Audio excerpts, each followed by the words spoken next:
ایک بار پھر درود بھیجے گا محمد و آل محمد صلی علی محمد وعجل فرج فاتحہ بسم اللہ الحمد للہ الرحمن الرحیم مالک یوم الدین ایاک نعبد وإیاک نستعین اهدنا الصراط المستقیم صراط الذین أنعمت علیہم غیر المغضوب علیہم ولا الضالین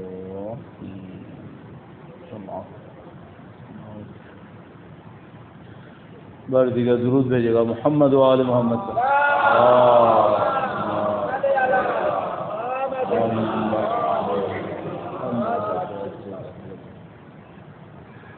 اعوذ باللہ من الشیطان الرجیم بسم اللہ الرحمن الرحیم الحمد للہ رب العالمین والصلاة والسلام على سید الانبیاء والمرسلین حبیب الہ العالمین ابی القاسم محمد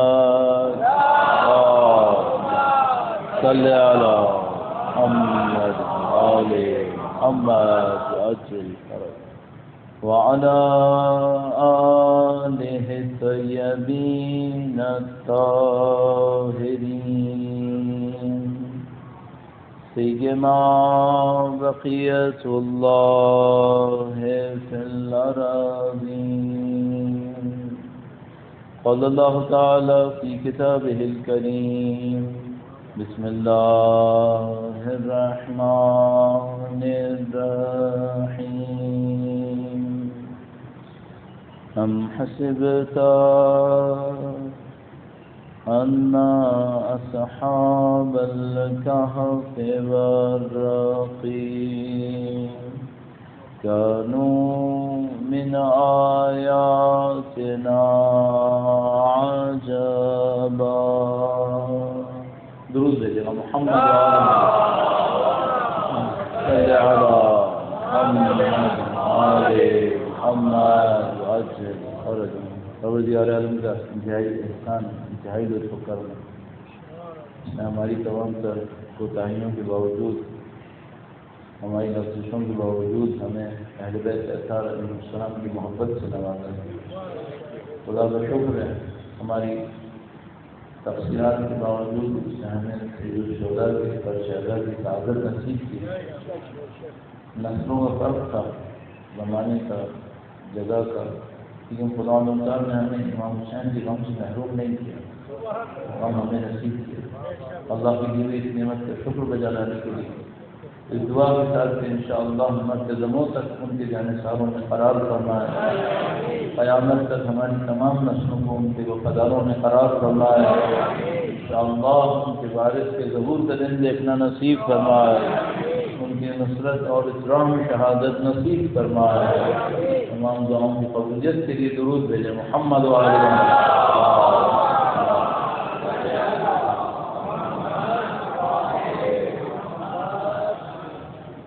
جزاکم اللہ. درود بھیجے گا محمد و آل محمد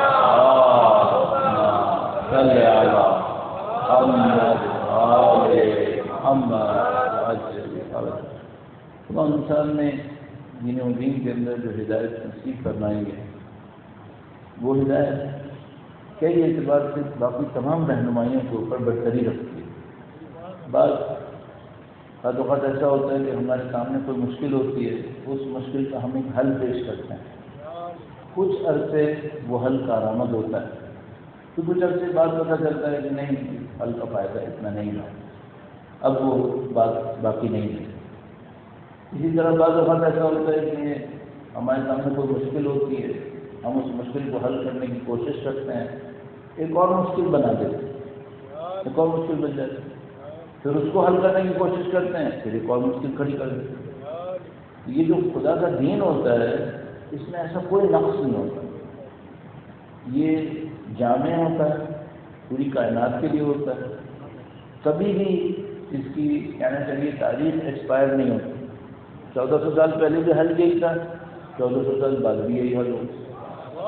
اب یہ ترین حل دے گا، نہ اس کا کوئی سائیڈ افیکٹ ہوگا، نہ اس سے کوئی برائی آئے گی، صرف ایک چیلنج ہے، دین پہ عمل کرو، منمانی مت کرو، بس ایک پوری جد و جہد ہے۔ کیا ہے یہ جو سید الشہداء کے نام گرامی کے حوالے سے عزاداری اور عزاداری کے ساتھ جو کچھ انجام آ رہا ہے الحمدللہ رب العالمین پوری دنیا کے اندر، یہ ساری جد و جہد کیا ہے؟ دین کا احیاء، جس کے لیے سید الشہداء نے جانا ذکر امام ہو، اور جس طرح کربلا میں اسلام زندہ ہوتا ہے، ہر کربلا کے بعد ہر دور میں حسین کا پیغام دین کو زندہ کرتا ہے، یہ احیاء دین ہے۔ درود بھیجے گا محمد علیہ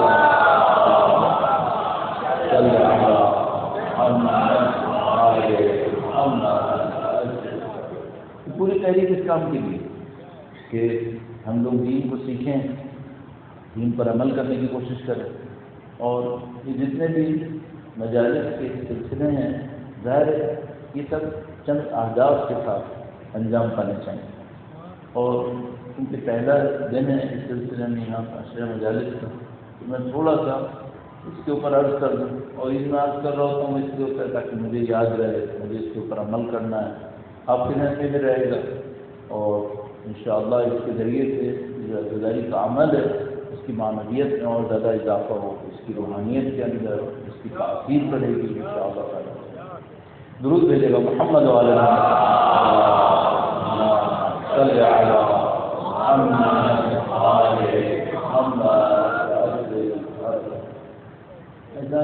آپ ہم سب جانتے ہیں کہ یہ جو اجتماعات ہیں جو دین کے نام پہ انجام پاتے ہیں، سید الشہداء کے نام پہ انجام پاتے ہیں، یہ مادی اجتماعات نہیں ہیں۔ مادی اجتماعات میں اور روحانی اجتماعات میں زمین آسمان کا فرق ہوتا ہے۔ نعوذ باللہ تعالیٰ مادی اجتماعات کیسے ہوتے ہیں؟ جیسے شاپنگ مال میں لوگ آ رہے ہیں، جا رہے ہیں، چیزیں خرید رہے ہیں اور چیزیں بک رہی ہیں، صحیح؟ کوئی پوچھتا ہے کہ اس کی رونق عدل سے ہے یا ظلم سے؟ نہیں، کوشچن ہی نہیں۔ بھائی ایک شاپنگ مال ہے، اس کے اندر دکانیں ہیں، دکانیں سے لوگ خرید رہے ہیں، ایک بیچ رہا ہے، ایک خرید رہا ہے، سب اپنے اپنے گھروں کو جا رہے ہیں۔ اچھا کوئی پوچھتا ہے کہ جس کمائی سے خریدا ہے، جس کمائی سے بیچا ہے، یہ عدل سے لیا تھا یہ ظلم سے لیا تھا؟ نہیں، اس کو کہتے ہیں مادی اجتماع۔ مادی اجتماع مثلا نعوذ باللہ تعالیٰ گناہ کے نام پہ کچھ لوگ جمع ہوئے، نعوذ باللہ تعالیٰ کسی جگہ کے اوپر گناہ کے نام پہ جمع ہوئے۔ اچھا یہ جو جمع ہوئے تو شب گناہ میں گزار دی، صبح اپنی دانش میں خوش اپنے اپنے گھروں کو لوٹ گئے۔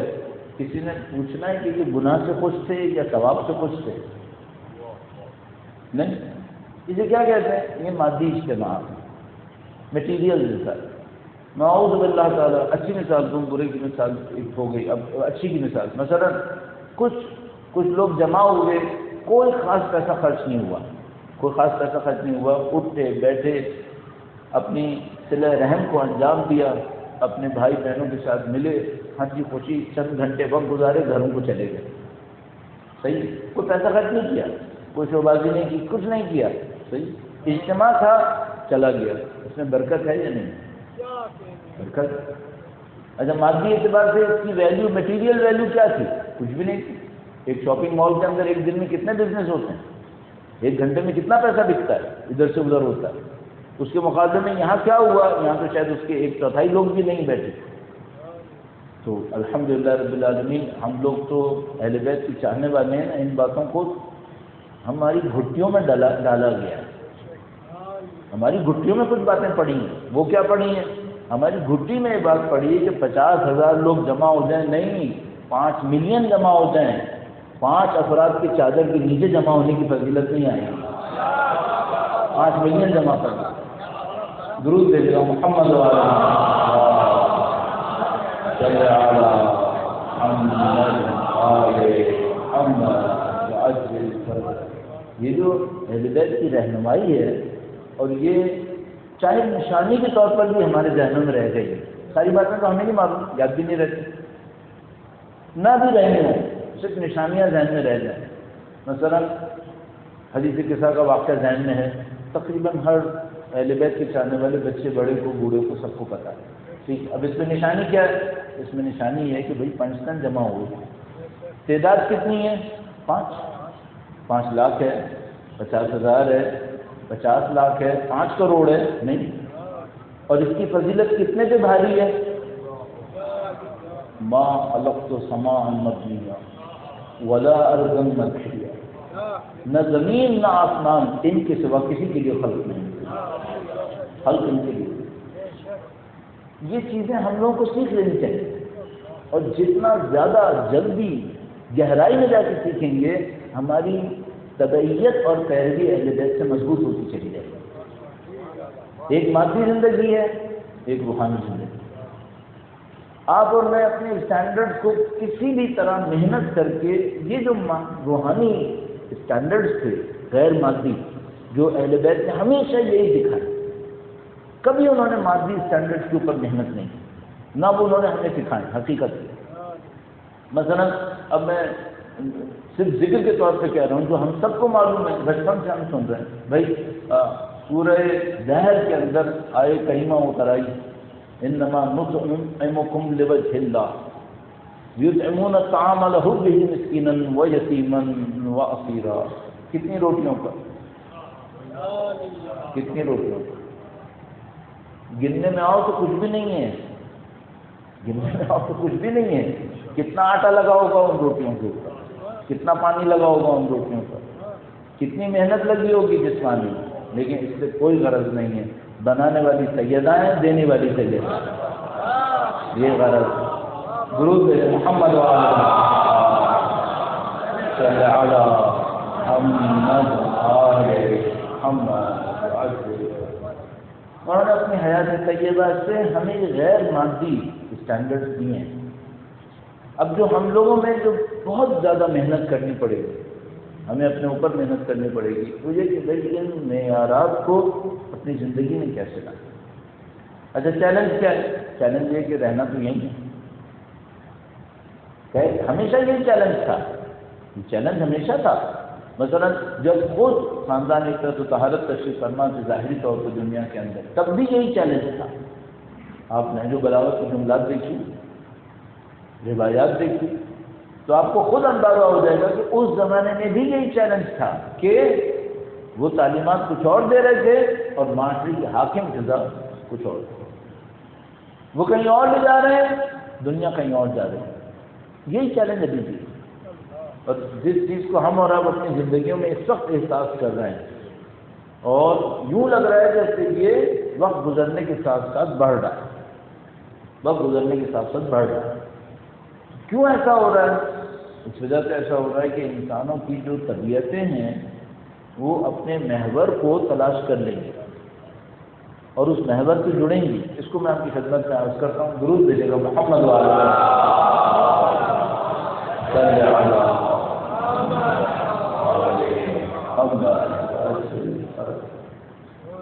ہمارے پاس جو روایات امام کی غیبت کے دورانیے کو بیان کرتی ہیں، اس میں کچھ روایات ایسے ہوتی ہیں کہ بہت پرانے وقت کو بیان کرتی ہیں، مثلا جب غیبت شروع ہوئی۔ کچھ روایات ایسی ہیں جن کا خطاب عمومی ہے، غیبت کے زمانے میں یہ ہوگا۔ کچھ روایات ایسی ہیں جو غیبت کے آخری دورانیے کو ظاہر کرتی ہیں، آخری وقت۔ صحیح، اب وہ آخری وقت 100 سال ہے، 200 سال ہے، 50 سال ہے، یہ ہمیں نہیں معلوم۔ یہ جو روایات ہوتی ہیں جو تقریباً غیبت کے آخری وقت کو بیان کر رہی ہوتی ہیں، اسی طریقے سے قیامت سے پہلے کے جو روایات احوال بیان کرتی ہیں، ان ایسی روایات کو وقت کے حالات کے نام سے یاد کیا جاتا ہے، اشراط الساعہ، اس زمانے کے حالات، اس زمانے کے واقعات۔ تو ہم جانتے ہیں کہ یہ جو روایات اس لمحے کو بیان کر رہی ہیں جو غیبت سے پہلے کی ہیں، ان کے اندر ایک خاصہ ہے، ان کے اندر ایک خاص بات، وہ خاص بات یہ ہے کہ اس زمانے کے عوام 3 حصوں میں نہیں ہے، 2 حصوں میں۔ 3 حصوں سے میرا مطلب کیا ہے؟ 3 حصوں سے مطلب یہ ہے کہ کچھ حق پر ہیں، کچھ باطل ہیں، کچھ بیچ میں ہیں جن کا نہیں پتہ یہ کہاں ہے۔ نہیں، اس زمانے میں ایسا نہیں۔ وہ جو غیبت سے پہلے کا زمانہ ہے، یوں لگتا ہے جیسے وہ جس کو ہم لوگ اپنی عوامی زبان میں کہتے ہیں گرے ایریا، وہ گرے ایریا ختم ہو جاتا ہے، کیمپس بن جاتے ہیں، یا حق پر ہے یا باطل پر۔ حق پر ہے تو عن بصیرت، اپنی بصیرت کے ساتھ حق پر ہے، باطل پر ہے وہ بھی جان بوجھ کر ہے، وہ بھی جانتا ہے کہ میں باطل پر ہوں۔ تو معمولاً یہ ہے کہ جو اس زمانے کی روایات بیان کرتی ہیں وہ اس طرح کی ہیں۔ اب یہ جو کچھ ہم اپنی آنکھوں سے آج کل دیکھ رہے ہیں، مجھے لگ رہا ہے جیسے ہم لوگ اس دور کو امپلیمنٹ ہوتا دیکھ رہے ہیں، یعنی جو حق پر ہے اس کو پتہ ہے میں نے اس کی کیا قیمت دی ہے، قیمت دے کے حق پر ہے، اور جو باطل پر ہے اس کو بھی پتہ ہے میں کیا چھوڑ کر باطل پہ آ جاؤں، اس کو ہی پتہ ہے۔ اس کا مطلب کیا ہے؟ اس کا مطلب یہ کام آسان نہیں ہوگا، یہ کام آسان نہیں ہوگا۔ ایک اور پہلو سے بھی آپ کی خدمت میں عرض کروں گا، درود بھیجے گا محمد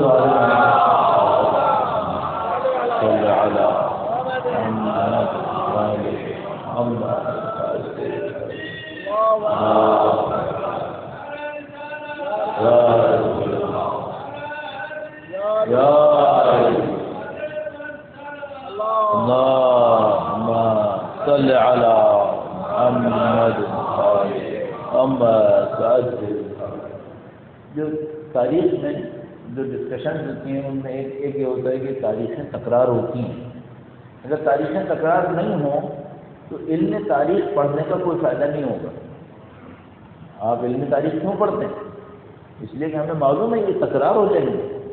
مثلا ایسی میں کہہ رہا ہوں ذہن سے نزدیک لانے کے لیے کہ بھئی یہ جو میڈیسنز بنتی ہیں، اب جیسے ویکسین کے اوپر اتنی محنت ہو رہی ہے کہ کووڈ-19 کے لیے ویکسین بنا رہے ہیں، تو یہ جو میڈیسن بنے گی یہ تو بالآخر کسی ایک لیب میں بنے گی نا، ایک ملک کے اندر بنے گی، پھر ٹیسٹ ہوں گے وہ دنیا کے مختلف ملکوں کے اندر۔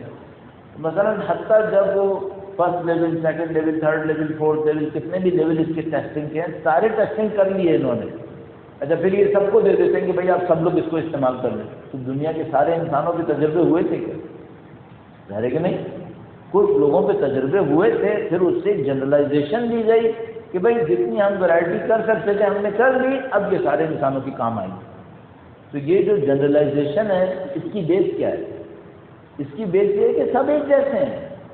بیس یہ ہے اگر پیناڈول کا ایک اثر میرے اوپر ہے تو یہ بھائی پہلے کہیں لیب میں میرے اوپر ٹیسٹ ہوا تھا؟ نہیں، کسی اور پہ ٹیسٹ ہوا تھا، تو اس کا حکم میرے اوپر کیسے آ گیا؟ اس لیے آ گیا کہ میری فزیکل اسٹرکچر وہی ہیں جو اس کے فزیکل اسٹرکچر ہے۔ صحیح ہے؟ تو جب ہم قانون بناتے ہیں تو اس کے پیچھے یہ ہمارے ذہن میں ہوتا ہے کہ یہ قانون ریپیٹ ہوگا، کیونکہ فنڈامنٹلز وہی ہیں۔ فزکس کے لاز مثلا فلاں ملک کے اندر ڈسکور کیے گئے تھے، پوری دنیا کے لیے پھیلا دیے، کیوں؟ فزیکل باڈی تو ایک ہی جیسے بہیو کرے گی۔ صحیح۔ اب میں ایک بات پوچھتا ہوں، اگر قرآن کریم ہمیں یہ کہتا ہے تاریخ میں فلاں قوم نے یہ کیا،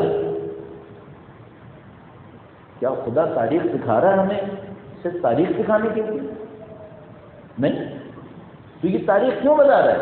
تاریخ اس لیے بتا رہا ہے کہ ان لوگوں نے اس دور میں جو کیا تھا اور قومیں بھی ان حالتوں میں یہی کریں گی، ریپیٹ ہوگا یہ۔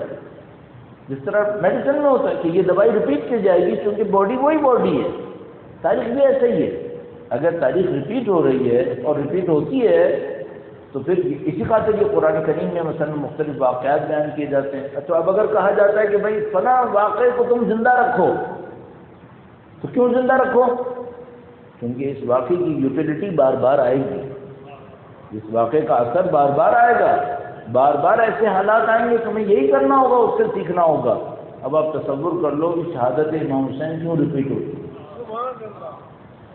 اس لیے ریپیٹ ہوتی ہے کیوں؟ یہ چیلنج بار بار آئیں گے۔ سب سے زیادہ پوری انسانیت میں جو واقعہ دہرایا گیا ہے وہ واقعہ کربلا کے تو پیرالل کوئی بھی واقعہ نہیں جو دہرایا گیا۔ ہم سب کو معلوم کہ بھئی یہ کروڑوں لوگ اتنی مدت سے اتنے جذبے کے ساتھ ہر سال اتنے دن یہ واقعہ دہراتے ہیں. دنیا کا کون سا واقعہ اتنا دہرایا گیا اتنے اجتماعات کے ساتھ؟ تو یہ جو خدا متعال نے یہ نظام رکھا ہے کہ یہ واقعہ دہراؤ دہراؤ، اور جتنے بھی دہرانے کے طریقے میں اجزاء رکھے ہیں وہ پھیلانے والے رکھے ہیں. واقعے کو پھیلاؤ. یہ تو ہمیں بہت زیادہ سوچنا پڑے گا کہ ہم سے کہیں کوئی غلطی تو نہیں ہو گئی کہ ہمیں جو چیز پھیلانی تھی وہ ہم نے محدود نہ کر دی ہو. یہ ہمیں سوچنا پڑے گا. مثلاً ایک دفعہ میں پاکستان سے باہر ایک ملک میں گیا، وہاں پہ عاشور کا جلوس نکلا. تو عاشور کا جلوس نکلا، وہ جو کمیونٹی تھی جو جلوس نکال رہی تھی انہوں نے بازار سے گزرنا تھا اور چاروں طرف جلوس کے انہوں نے رستہ باندھا ہوا تھا کہ اس کمیونٹی کے علاوہ کوئی بندہ مارکیٹ سے اندر نہ آ جائے. تو میں نے دیکھ کر ان سے یہ کہا کہ بھائی اگر ہم نے یہی کرنا ہے کہ باہر کا کوئی بندہ اندر نہ آئے تو ہم باہر آئے کیوں تھے؟ آئے کس لیے تھے ہم؟ پھر تو بھائی اگر میں نے اپنی کمیونٹی کے لیے کچھ کرنا ہے تو میں اپنے کمپاؤنڈ میں بیٹھ کے کر لوں گا.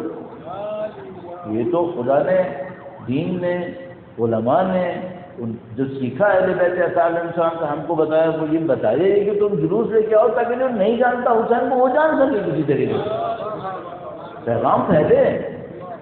اور وہ بہت اچھا میرے خیال میں شاید آیت اللہ محسن قراتی نے ایک دفعہ تذکرہ کیا، کہنے کہ اگر کوئی شادی تاج باجے یہ بجاتا ہوا کہیں سے گزرے نا تو 100 میں سے شاید 10 لوگ پوچھیں گے کہ یہ کیوں جا رہا ہے، خوش جا رہا ہے.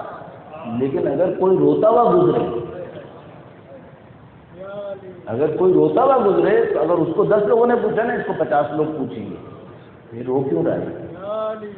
خوشی میں تو ہر آدمی گھوم رہا ہوتا ہے، یہ کیوں رو رہا ہے؟ تو انہوں نے ہمیں ساری چیزیں ایسی دی ہیں کہ ہم اس کو پھیلائیں. جو پھیلوایا کیوں ہے؟ پھیلوایا اس لیے کہ یہ حسینیت ابدی پیغام ہے، اس میں ایک ابدیت ہے. پتہ نہیں کیوں بعض دوست احباب ہمارے شاید اس سے ڈر رہے ہیں کہ ہم حسینیت تعبیر کریں. ایمان کیوں؟ یا مثلا ایک جملہ جو مشہور و معروف ہے، کل یوم عاشورا و کل ارض کربلا.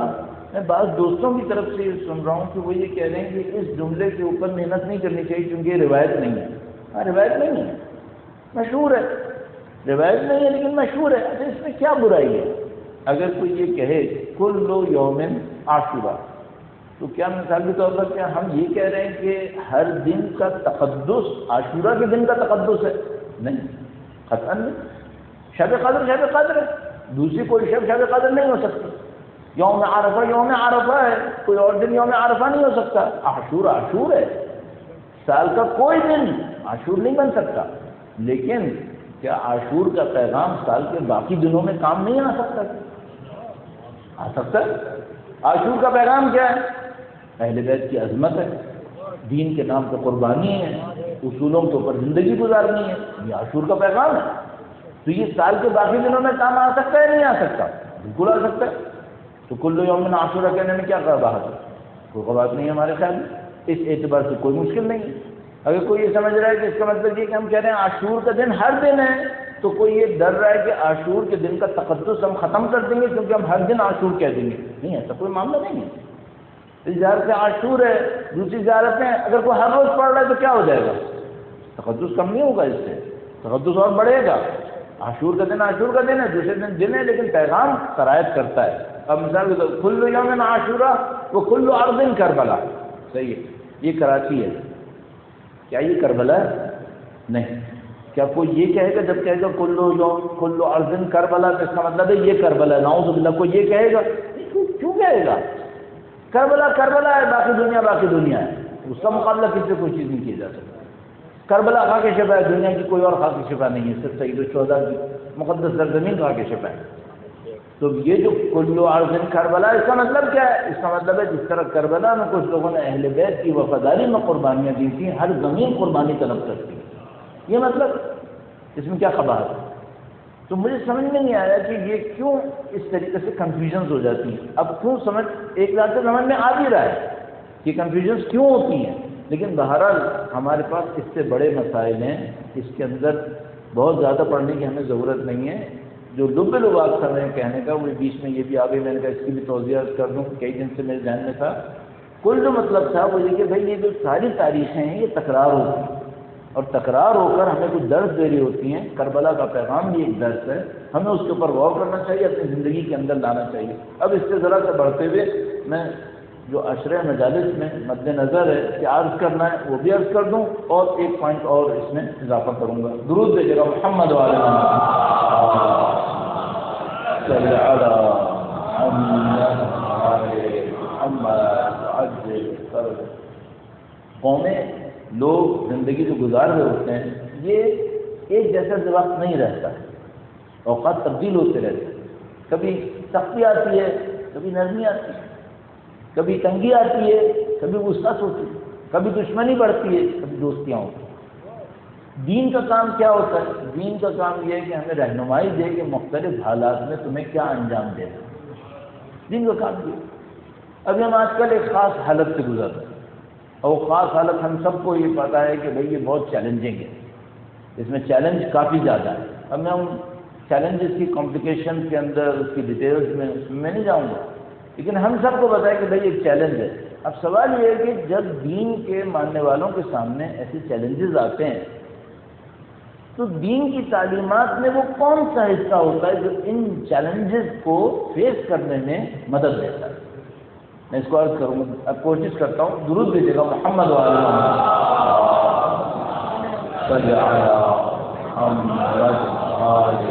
محمد۔ اس وقت ایسا ہو گیا ہے کہ تقریباً جتنے لوگ ہیں سب کے ذہن میں کوئی نہ کوئی حل یا کوئی نہ کوئی تبصرہ یا کوئی نہ کوئی بات ہوگی، بھئی یہ ہو گیا، یہ ہو گیا، اب یہ کرنا چاہیے، وہ کرنا چاہیے۔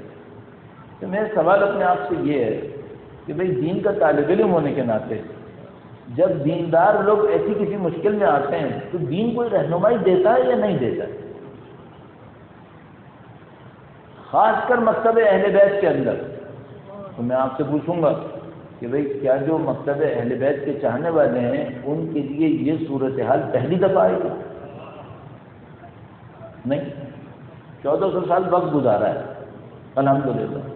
اس 1400 سال میں کسی ایک محلے کے اندر تو ہم نہیں بیٹھے تھے، اتنی جگہوں میں بکھرے ہوئے تھے، سب جگہ پہ جو حالات تھے کیا سارے ایک جیسے تھے؟ نہیں۔ تو ایسے چیلنجز پہلے آئے ہوں گے یا نہیں آئے ہوں گے؟ اس سے کہیں سنگین آئے ہوں گے، یہ تو کچھ بھی نہیں ہے سر۔ ابھی میں کل شاید کہیں دیکھ رہا تھا کہ 19ویں صدی میں 2 دفعہ کربلا پہ حملہ ہوا ہے، اور ایک دفعہ میں آیت اللہ بہجت نے بھی ایک دفعہ تذکرہ کیا، ایک دفعہ میں تقریباً 10,000 لوگ شہید ہوئے کربلا کے اندر۔ نجف میں اسی وقت میں نجف نے بھی حملہ کیا تھا، اور یہ سب وہی حجاز سے اٹھ کے وہ جو نجدی لوگ تھے یہ لوگ گئے تھے اور ان لوگوں نے حملے کیے تھے۔ تو نجف کی گرد فصیل تھی، فصیل بنی ہوئی تھی، دیوار جو بڑی اونچی اونچی دیواریں ہوتی ہیں شہر کو پروٹیکٹ کرنے کے لیے۔ تو نجف بھی محاصرے میں گیا لیکن نجف کو نقصان نہیں پہنچا کیونکہ فصیل تھی، لوگ مقاومت کر رہے تھے، اس وجہ سے وہ دشمن اندر نہیں آ سکتے۔ لیکن کربلا کے اندر فصیل نہیں تھی، کربلا کے اندر فصیل نہیں تھی، یہ جتھے لے کر آئے، اندر گھس گئے، 10,000 کے قریب لوگ شہید ہوئے تھے۔ اس کو جو حرکتیں ہوئیں وہ اللہ جانتا ہے کیا کیا کرتے ہیں۔ یہ مسائل آئے یا نہیں آئے تاریخ کے اندر؟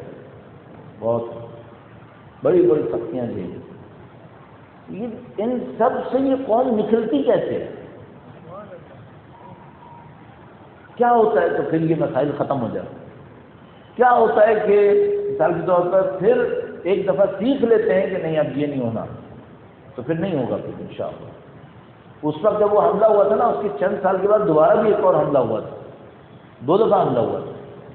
الحمدللہ رب العالمین اس وقت سے لے کر اب سب سے نزدیک اگر کبھی آئے تو یہ داعش آئے تھے، داعش آئے تھے، اور یہ شاید اپنی دانش میں یہ سوچ رہے تھے کہ 125 سال پہلے والا کیس ریپیٹ ہوگا، یہ اپنی دانش میں سوچ رہے تھے۔ اچھا اب فصیل بھی کوئی نہیں ہے، اب فصیل نہیں تھی، اب تھی اہل بیت کے چاہنے والوں کی فصیل۔ اب دیواروں پر نہیں تھی، اب خود بندے تھے، مرض تقلید کا حکم تھا، اور انسانوں نے کئی لاکھ میں جا کر دفاع کے لیے اپنی جانیں لگائی۔ سیکھ لیا نا، ایک تجربہ ہو گیا، 100 سال 125 سال پہلے اس سے ایک بات سیکھ لی. کیا سیکھا؟ یہ کہ بھائی جب وہ ٹائم آئے پھر جان دیں گے، دفاع کے لیے کرو، جو کچھ بھی کرو جان دیں گے. اچھا یہ تو خیر میں کہوں گی پھر بھی چھوٹا چیلنج ہے. چھوٹا چیلنج کیوں ہے؟ حملہ جسم پر ہے، جسم پہ حملہ چھوٹا چیلنج ہوتا ہے. سخت حملہ کب ہوتا ہے؟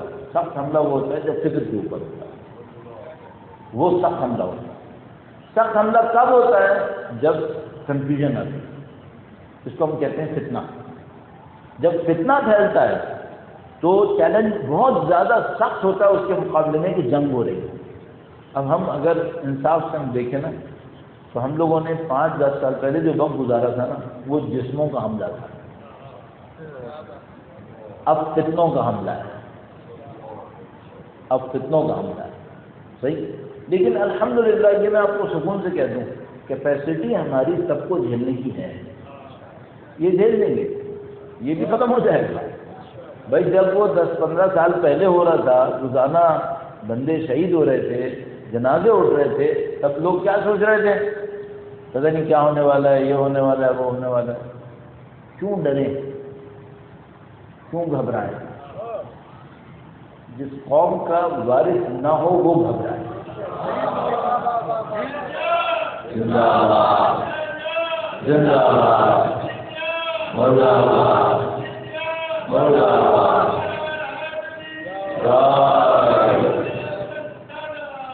اللہم صل علی محمد وآل محمد وعجل. دیکھو بھائی ہم لوگ ایک نظام کے اندر زندگی گزار رہے ہیں. اس نظام کا ایک سردار ہے اور وہ سردار آگاہ بھی ہے، بابصیرت بھی ہے، نمائندے خدا بھی ہے. اس سردار نے ہمیں چھوٹے سے ایک گروہ سے نکال کر دنیا کی طاقت بنایا ہے. یہ ہے چھوٹے سے گروہ سے. بھائی جب کربلا ہوئی کتنے لوگ ساتھ دینے والے تھے امام؟ جب بیوی کے گھر پہ حملہ ہوا ہے کتنے لوگ تھے ساتھ دینے والے؟ نہیں تھے نا لوگ. وہاں سے نکال کر اس جگہ تک پہنچایا ہے. صحیح ہے. یہ بغیر چیلنجز کے نہیں ہوا ہے. ایسے پتہ نہیں کتنی دفعہ آئے اور گزر گئے. یہ سارے حالات تو کچھ بھی نہیں ہے. پھر ہم الحمدللہ اس زمانے میں جب ایران عراق میں مسائل چل رہے تھے، جنگ چل رہی تھی، تو 4 سال میں نے جنگ کا دور گزارا ہے وہاں. تو میں اپنی آنکھوں سے وہ دیکھ چکا ہوں کہ جس کو دیکھ کر عام آدمیوں کا تو ویسے ہی پتا پانی ہو جاتا ہے کہ بھائی یہ کیا ہے. صحیح ہے. اس کے باوجود گزر گیا نا الحمدللہ رب العالمین. اچھا ایک بات ہے، طاقت میں کمی آئی یا بڑھ گئی؟ بڑھ گئی الحمدللہ. اٹھاؤ کوئی بھی دور اٹھا لو، آج سے 50 سال پہلے، 100 سال پہلے، 200 سال، 400 سال. صرف ایک بات جانتا ہوں، یہ ہوتا ہے کہ ایک لہر بنتی ہے لیکن اگلی موت پچھلی سے بہت اوپر جاتی ہے. یہ ہوتا ہے، یوں ہوتا ہے، پھر اوپر جاتا ہے، پھر وہ اس سے اوپر جاتا ہے. تو یہ 1300 سال، کتنے سال، 1400 سال جتنا بھی ٹائم گزرا ہے یہ ایسے ہی گزرا ہے لیکن سرخرو ہو کر ہوا ہے. تو گھبرانے کا مسئلہ نہیں ہے. وہ کسی نے کبھی مجھ سے کہا جب 2004-05 کا جب صدام کا دور ختم ہوا، امریکہ آیا اور اس نے نجف کی طرف حملہ کیا، کربلا کی طرف گئے، یہ ساری باتیں ہوئی. تو کسی نے مجھ سے کہا کہ اب کیا ہوگا، یہ امریکن یہاں پہ آ گئے. تو میں نے اس سے کہا کہ دیکھو بھائی ہم لوگ ان روزوں کے اطراف میں نا 1200 سال سے بیٹھے ہیں. صحیح ہے. اس دوران چنگیز اور ہلاکو بھی آگے جا چکے ہیں، ہم نہیں لے یہاں سے. صحیح ہے. یہ امریکہ کچھ بھی نہیں ہے، اس نے جانا ہے. ہم کل بھی یہیں تھے، آج بھی یہیں ہیں، کل بھی یہیں رہنا ہے. کل بھی ہم سعید الشہداء کا ماتم کرتے تھے، آج بھی کر رہے ہیں، کل بھی کریں گے. کل بھی جلوس نکالتے تھے، آج بھی نکال رہے ہیں، کل بھی نکالیں گے. بچے ہمارے پہلے بھی امام کا نام لیتے تھے، ابھی بھی لے رہے ہیں، آگے بھی لیتے رہیں گے. اس میں ہمیں کوئی مسئلہ نہیں ہے.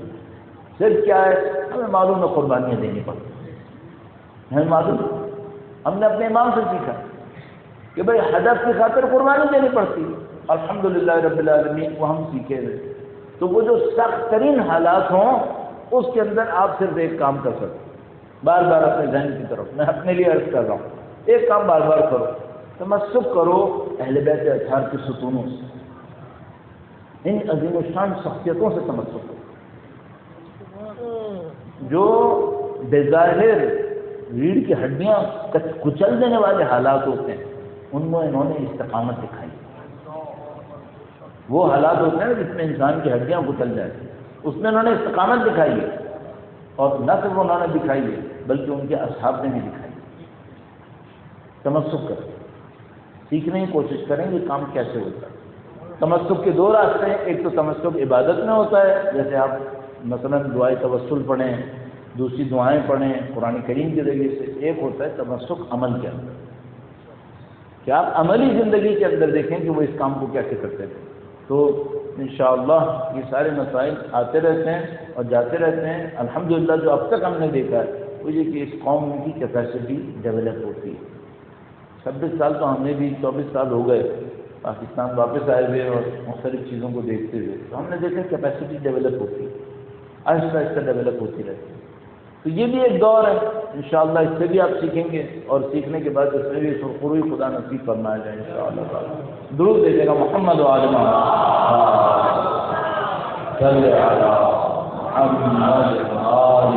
محمد آل محمد۔ ہماری کوشش اس عشرہ مجلس کے لیے کیا ہے، تھوڑا سا بیک گراؤنڈ، آپ لوگ کافی لوگ ہوئے ہیں جو ہر سال کبھی نہ کبھی تشریف لاتے ہیں تو جانتے ہی ہیں، لیکن میں دہرانے کی خاطر اس کو عرض کر دوں دوبارہ۔ درود بھیجے گا محمد و آل محمد صلی علی محمد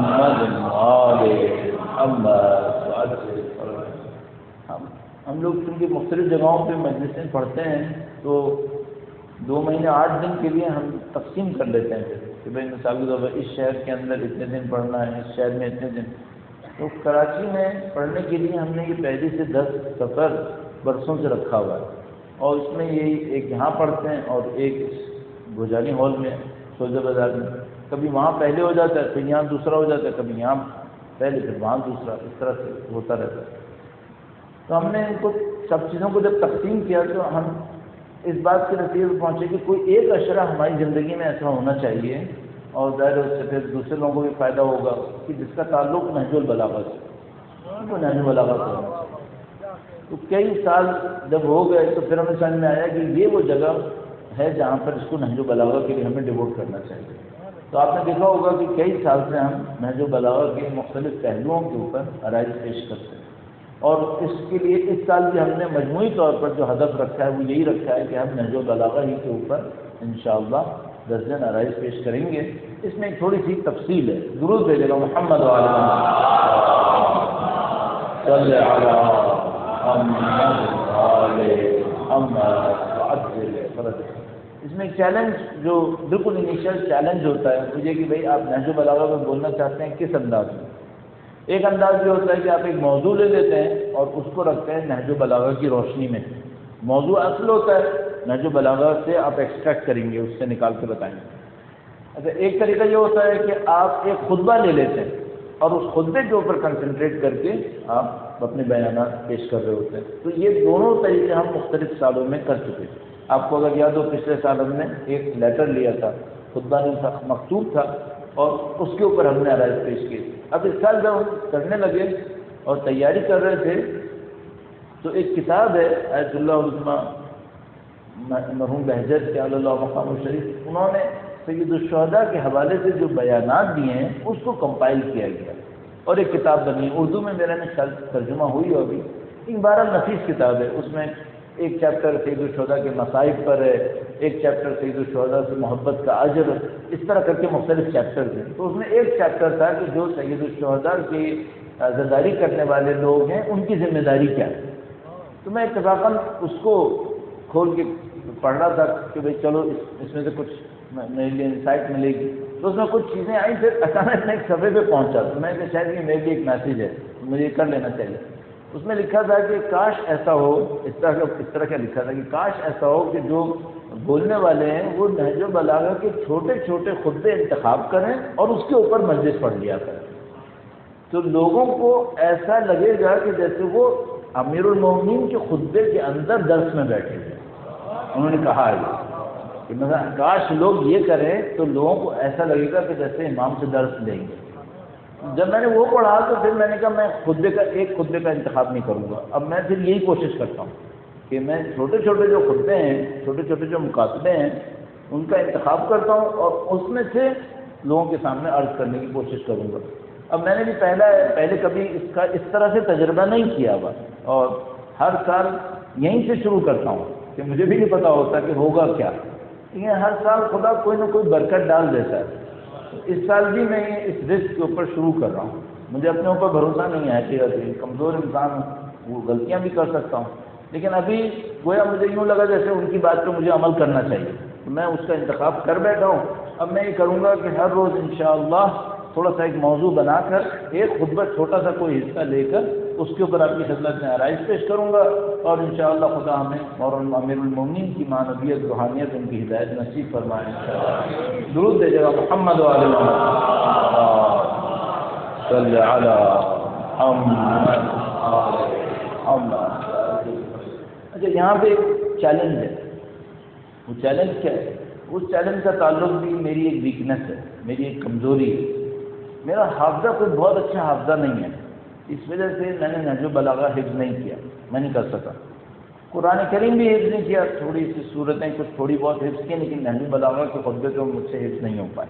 کچھ جملے حفظ ہو جاتے ہیں، دو چار جملے بول لیتا ہوں ادھر ادھر، لیکن پورا خطبہ حفظ کروں یہ میرے بس میں نہیں ہے. میں نے دیکھا میں نہیں کر پاؤں.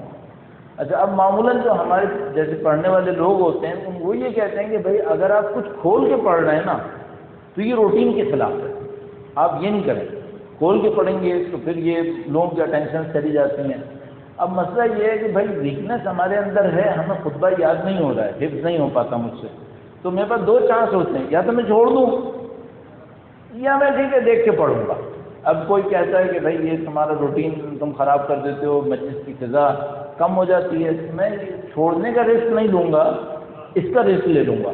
ٹھیک ہے، کوئی زیادہ یہ کہے گا بھائی دیکھ کے پڑھتا ہے، تو میں کیا کروں؟ مجھ سے اگر حفظ نہیں ہوتا تو میرے پاس دوسرا راستہ یہ ہے. یہ بھی عرض کرتا چلوں اس پہ بھی. اب آپ کہیں گے اپنی ساری چیزوں کو آغا بہجت کے کندھے پہ ڈال کے بچا رہا ہے. انہوں نے اس پہ بھی لکھا تھا، ایک صفحہ اس کے اوپر بھی تھا کہ بھائی یہ کیوں یہ کر رہے ہو کہ دیکھ کے نہیں پڑھتے. میں تو کہا کہنے کہ آپ لوگ کیوں یہ غلطی کر رہے ہیں کہ دیکھ کے نہیں پڑھتے، دیکھ کے پڑھیں تاکہ روایت کے صحیح الفاظ پہنچائیں. آپ اپنے اس کے اوپر اعتماد نہ کریں حافظے کے اوپر. تو بہرحال میں نہیں کہہ رہا کہ میں اپنی ساری غلطی وہاں سے پوری کروں گا، جو میری کمزوری ہے وہ کمزوری میں اعتراف کرتا ہوں، لیکن میں اس راستے کو بہتر سمجھتا ہوں. درود بھیجے گا محمد وعلی صلی علی محمد. خطبہ نمبر 199. خطبہ نمبر 199 کئی دفعہ یہ بات عرض کر چکا ہوں کہ یہ جو میں معمولاً خطبوں کی ترتیب عرض کرتا ہوں یہ مفتی جعفر حسین صاحب علی اللہ مقامہ شریف ان کی ترتیب سے ہے. جو دوسرے ہمارے پاس ترتیبات موجود ہیں، ترجمے موجود ہیں، ان میں تھوڑا سا فرق ہو سکتا ہے، ایک دو خطبے آگے پیچھے ہوتے ہیں بعض ترتیبوں کے اندر.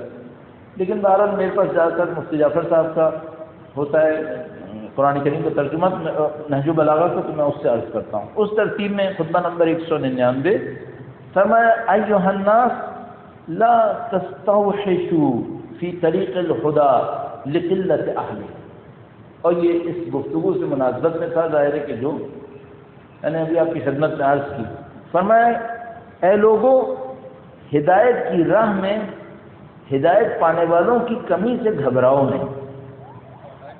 جب تم ہدایت کے راستے پہ چلو گے تو ہجوم تمہارے ساتھ چلے گا یا کم لوگ تمہارے ساتھ چلیں گے؟ کم لوگ. کیوں؟ وہ خلیل من عبادی الشکور، میرے کم بندے شاکر. آیا ہدایت پہ چلنا آسان ہے؟ لمبی مدت میں بہت آسان ہے، کم مدت میں بہت سخت، بہت مشکل ہے. کیا مشکل ہے؟ بھائی جب آپ میرے اور آپ کے سامنے ہدایت کا کوئی راستہ ہوگا تو اس ہدایت کے راستے میں کوئی چیلنج ہوگا. مثلا ایک طرف ظلم ہوگا، ایک طرف عدل ہوگا. تو چیلنج کیا ہوگا؟ چیلنج یہ ہوگا کہ ظالم کے خلاف بولو. اب یہ آسان ہوگا یا مشکل ہوگا؟ یہ کسی بھی دور میں آسان نہیں ہوگا، یہ قطعی بات ہے، یہ مشکل ہوگا. کیوں؟ کیونکہ دنیا غلط اصولوں پہ اہل دنیا کے ہاتھوں بن جاتی ہے. مثلا لوگ نمائشی کام زیادہ پسند کرتے ہیں یا بنیادی کام زیادہ پسند کرتے ہیں؟ نمائشی کام. فکری کام پہ جمع ہوتے ہیں یا کھیل کود پہ جمع ہوتے ہیں؟ کھیل کود پہ زیادہ جمع ہوتے ہیں. تو جب دنیا ایسی دنیا ہوتی ہے اور کوئی حق کے راستے پہ چلے تو آسان ہوگا یا مشکل ہوگا؟ سبھی آسان مشکل ہوگا. جان بھی خطرے میں پڑ سکتی ہے، مال خطرے میں پڑ سکتا ہے. امام نے جان و مال کا تذکرہ نہیں کیا. بھائی امام یہ بھی فرما سکتے تھے نا کہ بھائی جب تم حق کے راستے پہ چلو تو جان جانے سے مت گھبراؤ، یہ نہیں تذکرہ کیا. مال دینے سے مت گھبراؤ، یہ بھی تذکرہ نہیں کیا. امام نے ایک اور پوائنٹ بیان کیا ہے. اس کا مطلب کیا ہے؟ مجھے یہ لگتا ہے اس کا مطلب بڑا چیلنج یہ ہے. یہ چیلنج بہت بڑا چیلنج ہے. تو مثلا اگر میں حق کے راستے پہ چلوں، ایک دفعہ ایسا ہوتا ہے کہ میری جان گئی، چلو میں ہو گیا شہید ہو گیا. اچھا اب کوئی تکلیف مجھے آ سکتی ہے کیا؟ معاملہ ختم ہو گیا. بھائی ایک بندہ خدا مثلا 25 سال 30 سال جوانی کے اندر حق کے راستے پہ چلا، شہید ہو گیا. اب اسے کوئی تکلیف آئے گی؟ نہیں آئے گی. اس کا تو معاملہ ختم ہو گیا. تو یہ گھبرائے کہ میں کیوں چلا؟ نہیں، اس کا معاملہ ختم. پیسہ دینا پڑ جائے گا. حق کے راستے پہ چلو گے پیسہ دینا پڑے گا. یہ سختی ہے یا نہیں ہے؟ بالکل سختی ہے. امام نے اس کا تذکرہ نہیں کیا. کس کا تذکرہ کیا؟ ایک اور چیلنج ہے، اور یہ چیلنج ایسا چیلنج ہے کہ یہ سمجھ لو پہاڑ سے کم ہو تو پھر چکنا چور ہو جائے. یہ آدمی ختم ہو جاتا ہے. وہ کیا ہے؟ وہ ہے تنہائی کا چیلنج، اکیلے چلنے کا چیلنج. ہم لوگ بہت ساری قربانیاں جان کی دے سکتے ہیں، مال کی بھی دے سکتے ہیں، لیکن دوسروں کی باتیں سہنا یہ بہت بڑا مسئلہ ہے. آپ اس کو کم نہیں سمجھیں. بعض لوگ ہوتے ہیں تقریباً لاؤبالی ہوتے ہیں، جو کوئی کچھ کہہ رہا ہوتا ہے وہ ایک کام سے سنتے ہیں دوسرے کام سے نکال دیتے ہیں. انہیں کوئی چیلنج نہیں آتا اس قسم کا. لیکن یہ جو دیندار لوگ ہوتے ہیں کیا یہ لاؤبالی ہوتے ہیں؟ نہیں، لاؤبالی نہیں ہوتے. معمولاً کیئرنگ ہوتے ہیں، خیال کرنے والے ہوتے ہیں. تو جو دوسرے باتیں کہتے ہیں نا وہ ان کے دلوں کو جا کے لگتی ہیں. اندر ایک خلوص بھی ہوتا ہے، تو پرخلوص دل کے اوپر جب وہ بات لگتی ہے تو متاثر ہو جاتے ہیں. ان کی طبیعت کے اوپر اور چیزیں اتنی بھاری نہیں گزرتی، یہ چیز بہت بھاری گزرتی ہے. امام نے اسی کو پوائنٹ آؤٹ کیا. امام فرمانے جب تم حق کے راستے پہ چلو گے نا تو تمہارے سامنے ایک مسئلہ آئے گا. وہ کیا؟ تنہائی کا مسئلہ. یہ جو تنہائی ہوتی ہے اس کو عربی میں تنہائی کی ایک الجھن ہوتی ہے. انسان تنہا ہوتا ہے، ایک الجھن ہوتی ہے. بس فرض کرو کوئی ڈر نہیں ہے، پھر بھی ایک الجھن ہوتی ہے تنہائی کی. اس تنہائی کی الجھن کو ٹیکنیکلی وحشت کہتے ہیں. وحشت آپ نے سنا ہے نا وحشت کا لفظ، کہ بھئی کوئی انسان وحشت، تنہائی کی ایک وحشت ہوتی ہے. تو کوئی ڈر نہیں ہے، کوئی جان نہیں لے رہا ہے، لیکن یہی کہ اکیلا ہے. تو امام فرمانا اس وحشت سے کنٹرول کرو، اس وحشت سے مت ڈرو. اب کیسے مت ڈرو اور کیوں، اس کو میں ابھی آپ کی خدمت میں عرض کرنے کی کوشش کرتا ہوں. ایھا الناس لا تستوحشوا فی طریق الہدی لقلۃ اہلہ. لوگوں اس بات سے مت خوف کھاؤ، ہدایت کی راہ میں ہدایت پانے والوں کی کمی سے مت خوف کھاؤ، وحشت نہ کرو. فإن الناس قد اجتمعوا على مائدة شبعها قصير وجوعها طويل. لوگ جمع ہو گئے ایک ایسے دسترخوان پر جس کا پیٹ بھرنا کچھ دیر کے لیے ہے لیکن اس کی بھوک بہت لمبی ہے. کس پہ لوگ جمع ہوئے ہوئے؟ دنیا کے. امام فرماتے ہیں جو تم اکیلے کھڑے ہو نا اس وجہ سے کہ تم ان کی دنیا میں شریک نہیں ہوئے. اگر تم انہی کی طرح دنیا طلب بن جاتے، دنیا کے پرستار بن جاتے، یہ تمہیں قبول کر لیتے. تم دنیا طلبی میں نہیں پڑے، دنیا کے پیچھے نہیں مرے. یہ دنیا کے پیچھے مر رہے ہیں لیکن یہ ایک ایسے دسترخوان پہ بیٹھے ہیں، سیراب ہو جائیں گے، پیٹ ان کا بھر جائے گا لیکن ان کا پیٹ بھرنا تھوڑی سی دیر کے لیے ہوگا. اور پھر جو بھوک انہیں اٹھانی ہے اس بھوک کا کوئی حساب نہیں. اب تم کیا کرو، تم تھوڑا سا اس بھوک کے اوپر صبر کرو. تم اس بھوک کے اوپر صبر کرو. اچھا اس بھوک کا مطلب کیا ہوا؟ اس بھوک کا مطلب یہ ہوا کہ کوئی کام کرو گے جس میں تمہاری زیادہ اپریسیشن ہے. نہیں ہوگی، زیادہ تعریفیں نہیں ہوں گی. دوسرے لوگوں کے پاس جھمگھٹے لگے ہوئے ہوں گے، تمہیں شاید تنہا کھڑا ہونا پڑے. یہی ہوگا نا. تم کبھی کسی کو مدد کے لیے بلاؤ گے، کوئی تمہارا ساتھ نہیں دے. یہی ہوگا نا. اس سے دہشت کھا رہے. امام فرمانے تم اس سے مت گھبراؤ، اس سے مت گھبراؤ. اس کے بعد امام فرمانے تم کیا سوچ کے مت گھبراؤ، کیا سوچ کے مت گھبراؤ. بھائی جب انسان اکیلا ہوگا تو گھبرائے گا نہیں گھبرائے گا. امام فرمانے کیا سوچ کے نہیں گھبراؤ. اس کو دیکھیے، یہ بہت خوبصورت ہے. ایک اور خوبصورت ہے. فرمایا ایھا الناس انما یجمع الناس الرضا والسخط. اے لوگوں، انسانوں کو جمع کیا جائے گا ان کی محبتوں کے اوپر اور ان کی نفرتوں کے اوپر، ناراضگیوں کے اوپر. لوگوں کو جمع کیا جائے گا محبتوں کے اوپر اور ناراضگیوں کے اوپر. کیا مطلب؟ بھئی تم اکیلے کھڑے ہو نا، اور تمہارے دل میں محبت کس کی جس کی خاطر اکیلے کھڑے ہو؟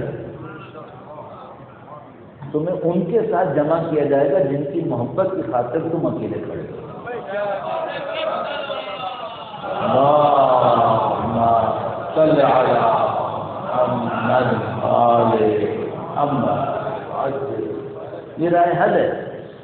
تم یہ دیکھو کہ تم جو تنہا کھڑے ہو، یہ کس کی محبت میں تنہا کھڑے ہو.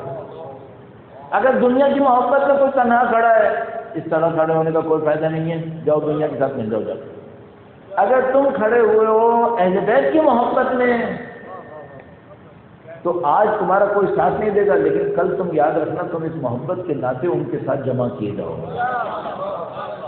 ان کے ساتھ جمع کیے جاؤ. اور اسی طریقے سے اگر تم نے ناراضگی کا اظہار نہیں کیا، مثلا ایک جگہ ظلم ہوا، کسی نے ظلم کے اوپر اعتراض کیا، تو اسے تنہا ہونا پڑے گا یا نہیں ہونا پڑے گا؟ ہونا پڑے گا. تنہا ہوگا تو کیا ہوگا؟ وہ ان لوگوں کے ساتھ کھڑا کر دیا جائے گا جو عدل کے لیے آواز اٹھاتے تھے. اچھا، اگر آواز نہیں اٹھائے گا تو کیا ہوگا؟ اگر آواز نہیں اٹھائے گا تو اسے ان لوگوں کے ساتھ کھڑا کیا جائے گا جو یہ ظلم کر رہے تھے، جو یہ ظلم کر رہے تھے. اب امام نے یہاں تک لانے کے بعد مثال ارشاد فرمائی یہ جو قوم سمود نے اس ناقے کو ذبح کیا تھا، وہ پوری قوم نے نہیں کیا تھا، ایک آدمی نے کیا تھا.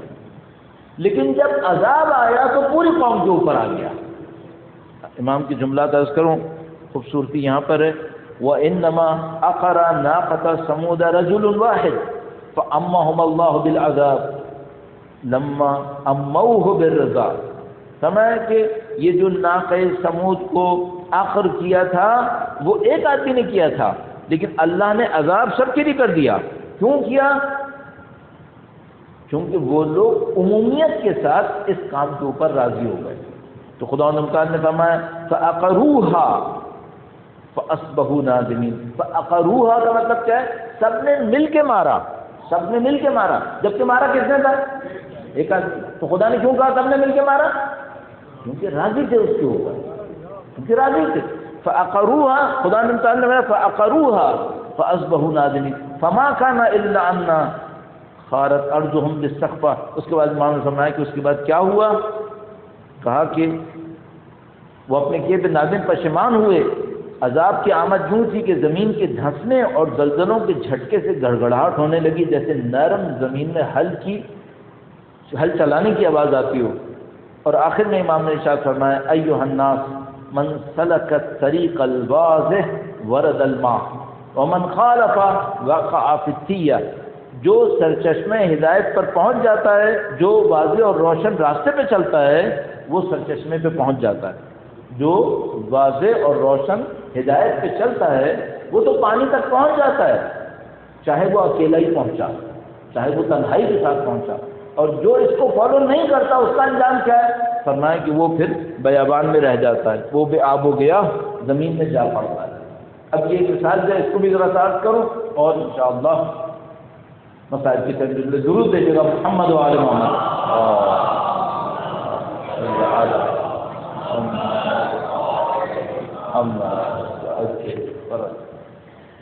متصل کرتے ہوئے آپ حق کی خاطر کھڑے ہوں، آپ کو تنہائی اٹھانی پڑے گی. آپ کے دل میں احساس کیا ہو؟ آپ کے دل میں احساس اور یہ چیک کا راستہ بھی ہے کہ آپ اس راستے پہ کیوں کھڑے ہیں. کس کی محبت میں کھڑے ہیں؟ اگر دنیا کی کسی ہدف سے کھڑے ہیں نقصان کر آپ نقصان کر، اگر آپ کسی بڑی حقیقت کی محبت میں کھڑے ہیں آپ کو اس کے ساتھ اٹھایا جائے، آپ اس کے ساتھ اٹھائے جائے۔ اچھا خدا نہ کرے نعوذ باللہ اگر ظلم ہوا اور آپ نے آواز نہیں اٹھائی تو کیا ہوگا؟ آواز نہیں اٹھائی تو ظالم کے ساتھ کھڑے کر دیے جاؤ گے، جیسے کہ ناقے کو ایک آدمی نے مارا تھا لیکن خدا نے کہا سب نے مارا، جبکہ سب نے نہیں مارا ایک آدمی نے، تو وہ لوگ اس کے گھاٹے کے اندر شریک ہو گئے۔ آخر میں امام نے فرمایا جو واضح اور روشن دلیل پر عمل کرے گا وہ پانی تک پہنچ جائے گا۔ صحیح؟ البتہ پانی کو میں آسان کر کے کہہ رہا ہوں، سرچشمے اور پانی میں بہت فرق ہوتا ہے۔ سرچشمہ کسے کہتے ہیں؟ چشمہ جہاں سے پھوٹتا ہے اس کو کہتے ہیں سر چشمہ، سر چشمہ۔ البتہ اس کا سر تو نہیں ہوتا، لیکن سر کا مطلب یہاں پہ وہ جگہ جہاں پہ وہ پھوٹ رہا ہے۔ تو جو شخص واضح اور روشن دلیل پہ چلے گا وہ سر چشمے پر پہنچ جائے گا۔ سر چشمہ کس چیز کا ہے؟ ہدایت کا سر چشمہ، پھر اس کو کبھی پیاس نہیں رہے گی۔ لیکن اگر کسی نے ان دلائل کا انکار کیا تو کیا ہوگا؟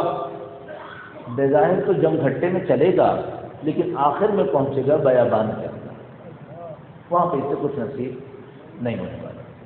ہمارے حالات بھی ایسے ہیں، ہم بھی اسی حالت میں ہیں۔ کیا مطلب؟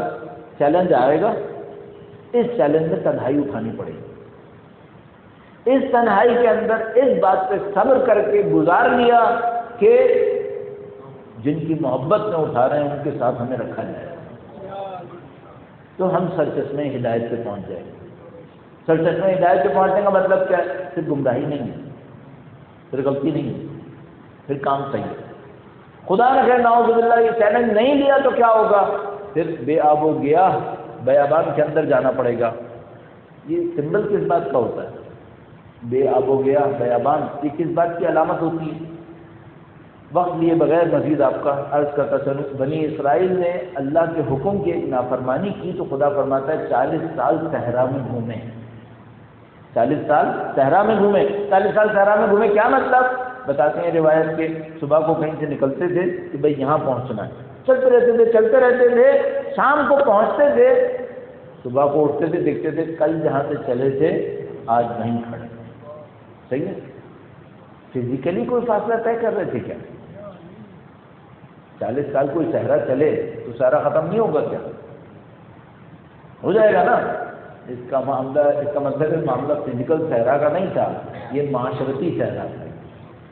معاشرتی صحرا کیا مطلب؟ ایک قوم کسی نعرے کو لے کے چلتی ہے، 40 سال گھومتی رہتی ہے، اس نعرے میں پیش قدمی نہیں کرتی، اپنے اہداف کو حاصل نہیں کرتی۔ کیوں یہ اپنے اہداف کو حاصل نہیں کر رہی؟ کیونکہ روشن اور واضح دلیلوں کی پیروی نہیں کی۔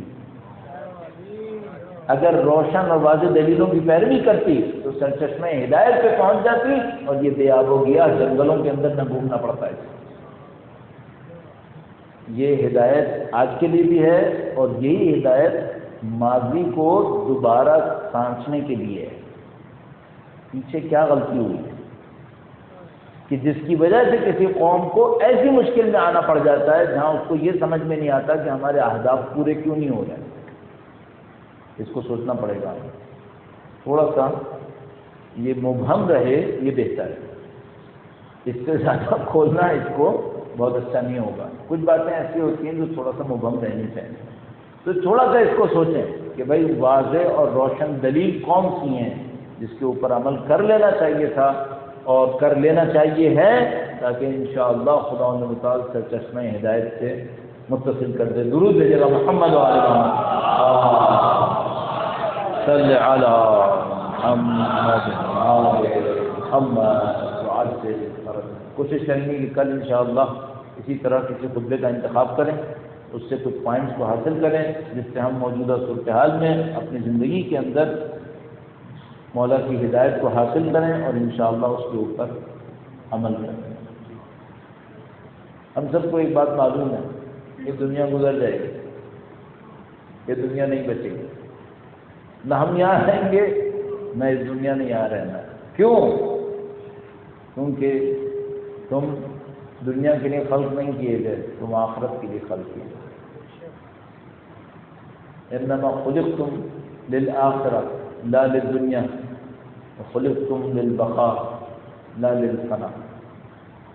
تم دنیا کے لیے خلق نہیں کیے گئے، تم آخرت کے لیے خلق کیے گئے، تم باقی کے لیے خلق کیے گئے ہو، فنا ہونے والی دنیا کے لیے خلق نہیں کیے گئے۔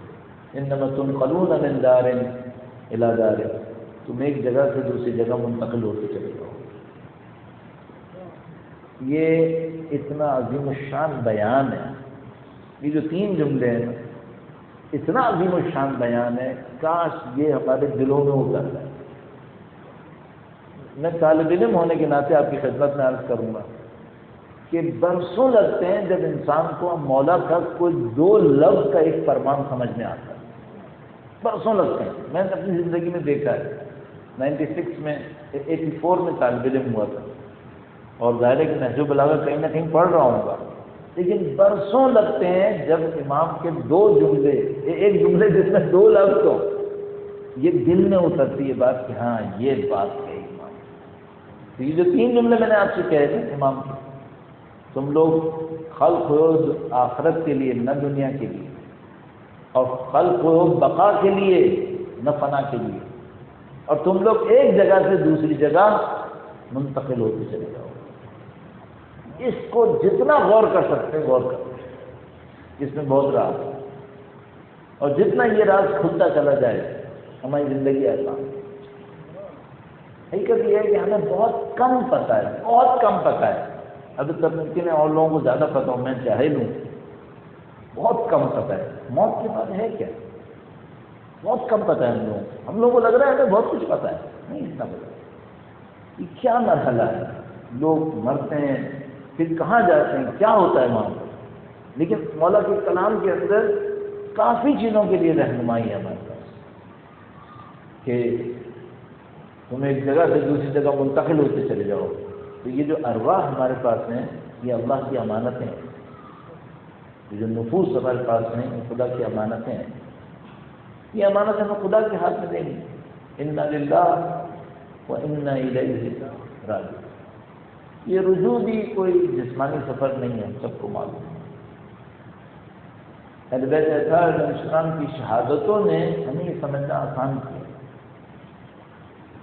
یہ دوسری قوموں کے اندر شہادتوں کا تصور اتنا زیادہ ہائی لائٹ نہیں ہوا، اس کی وجہ شاید یہ ہے کہ ان کے رہنماؤں میں اتنے شہید نہیں ہیں، اور تشیع کے اندر شہادت کا تصور بہت زیادہ ہائی لائٹ ہوا ہوا۔ اس کی وجہ یہ ہے کہ یہاں ہر امام شہید ہے، ہر امام شہید ہے۔ امام تو شہید ہیں، بہت سارے ایسے ہیں جو زندہ رہتے ہوئے کئی مرتبہ شہادتیں دیتے ہیں۔ مرنا تو آسان کام ہوتا ہے، روز روز مرنا بہت مشکل ہے۔ کوئی ایک دفعہ شہید ہو، شمشیر لگے، جسم کٹے، شہید ہو جائے۔ کوئی ہر روز ایک بازار میں جا رہا ہے،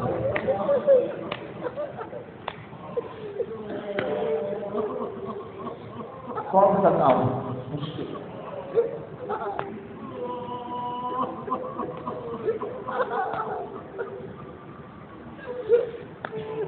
کوئی اپنے امام کے سامنے کھڑا ہو عاشور کے دن، امام حسین سے اجازت لے کے جنگ کرنے کے لیے جائے، زمین کے اوپر گر جائے، امام حسین آئے اس کے لاشوں کو اٹھائیں۔ اگر مقابلہ نہ کرو تو یہ بھی مشکل ہے، لیکن اگر اس کے مقابلے میں سید سجاد ہو، گردن سے پاؤں میں زنجیریں، بیٹیوں زنجیروں میں جھگڑے، امام سجاد ایک بازار سے دوسرے بازار لے جائے۔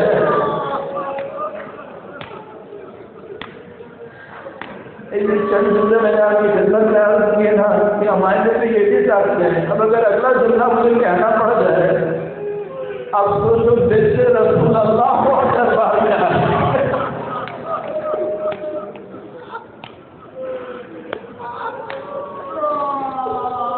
مولا علی جیسا شمشیر جنگ، مولا علی امیر المومنین جیسا صاحب ذوالفقار ہو، شمشیر کے دستے پہ ہاتھ رکھے اور دل سے رسول اللہ کو کوئی تماشا مار رہا ہے۔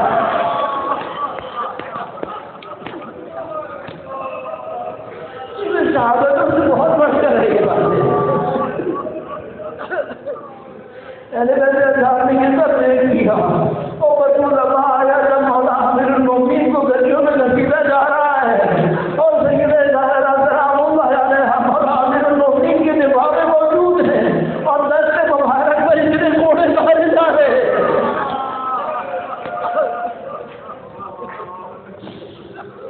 ألا لعنة الله على القوم الظالمين وسيعلم الذين ظلموا أيام منقلب ينقلبون. پروردگار تجھے واسطہ نبی اولاد نبی کا اس خلیل کو اپنی بارگاہ میں قبول فرما.